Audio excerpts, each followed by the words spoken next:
I made Nkwobi using cow head. Guys, this tasted really nice. Let me show you how I made mine. Get your meat, wash properly and cut into very small sizes. Pour in your pot and allow to steam. Add in your onions. Please be generous with your onions because this meat can sometimes take a lot of time before it gets done. As you cook, increase the amount of water in your pot. When your meat is almost done, you can begin to season. I added fresh pepper. I used yellow pepper to be specific, seasoning cubes, salt, and pepper soup spice.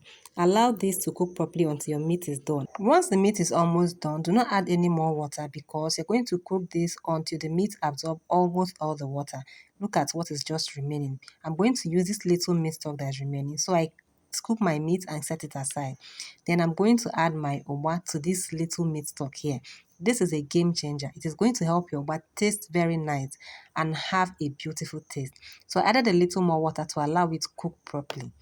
Guys, when you are done, you can see the oba have absorbed almost all the water in the pot. Once you are done cooking this for about 5 minutes is okay, then you set it aside. Slice my onions into rings. You know that there is no nkwobi without onions, even if you don't love onions. But onions and nkwobi goes hand in hand. It goes very well once there is uba. All these local delicacies go very well with onions. I mean nkwobi, uba, abacha, okporoko, and the rest of them. I use this particular leaf. It is called otazi leaf. This particular leaf goes well with local delicacies, especially nkwobi and abacha. So I cut it into slices. I made sure it was very tiny. These green leaves can actually be bitter, so you don't add so much of it. It also goes well with palm oil sauce. So you don't add so much, just sprinkle a little bit and you are good to go. Growing up, my grandmother had this otazi tree right at her backyard, so it was always reachable whenever I want to make local delicacies. So now I bring in my bowl and ensure this your bowl is clean. I'm going to be using potash. You can use ungo. Ungo is safer for health reasons, but I use potash because that was what I had at that point in time. But preferably, I would advise that you use ungo. Ungo is also gotten from palm nut ash, yes, locally made. So guys, I stir this and allow it to curdle. Once it comes in contact with it, it just curdles, turns into an orange color liquid kind of. Gradually stir until it is properly combined. Then you go ahead to start adding your other ingredients you're going to be using to make this your ncha, as the Igbos refer to it.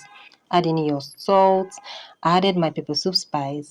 Now, another trick is this. When making this your ncha, because you have cooked your meat properly and it was properly seasoned, you are going to be very careful in adding seasoning cubes. Salt is good, or just a little salt is okay.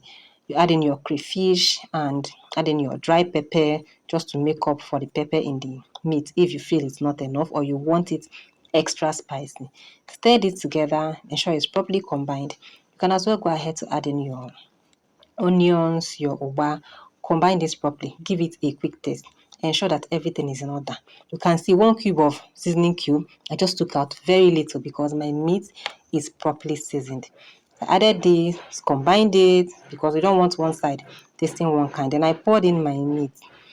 When you now pour in your meat, the next thing you're going to do just to be turning, combine, ensure that the liquid or the oil goes round, every part of the meat is completely covered in the oil.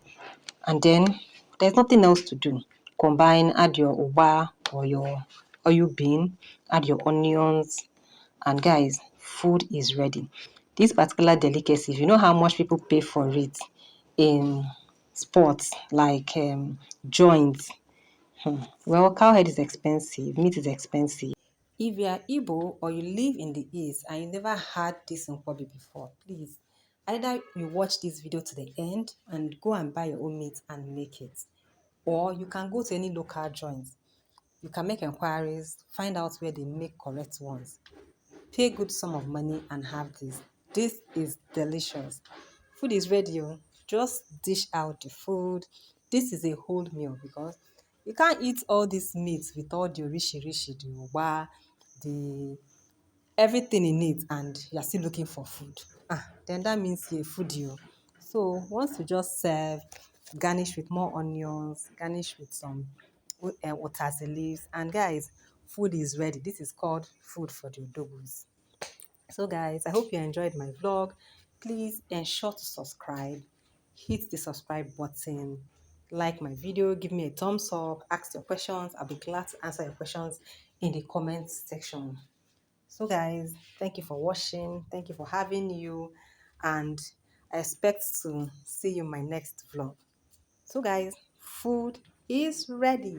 I'm going to be writing the list of ingredients I use in the description. Just take a screenshot, prepare yours, and comment. Bye.